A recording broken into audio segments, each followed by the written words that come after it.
అటు సిద్దిపేట జిల్లాలో మొక్కజొన్న కొనుగోలు కేంద్రాన్ని ప్రారంభించారు ఎమ్మెల్యే సోలిపేట రామలింగారెడ్డి. దుబ్బాక మండలం హబ్షీపూర్లో ఐకేపీ సెంటర్ను ప్రారంభించారు. మక్క రైతులు ఇబ్బంది పడకుండా గ్రామంలోనే ధాన్యాన్ని అమ్ముకోవచ్చన్నారు ఎమ్మెల్యే సోలిపేట. గిట్టుబాటు ధర పెంచేందుకు కృషి చేస్తామన్నారు.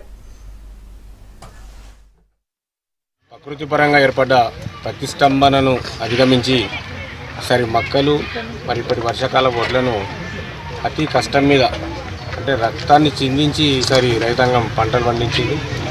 మరి ఈ పంటలకు కనీస మద్దతు ధర ఇవ్వాలనే లక్ష్యంతోనే ప్రభుత్వపరంగా కొనుగోలు కేంద్రాలను మన దుబ్బాక ప్రాంతంలో విస్తృతంగా ఏర్పాటు చేస్తున్నాం. దయచేసి రైతాంగానికి విజ్ఞప్తి చేస్తున్నాం.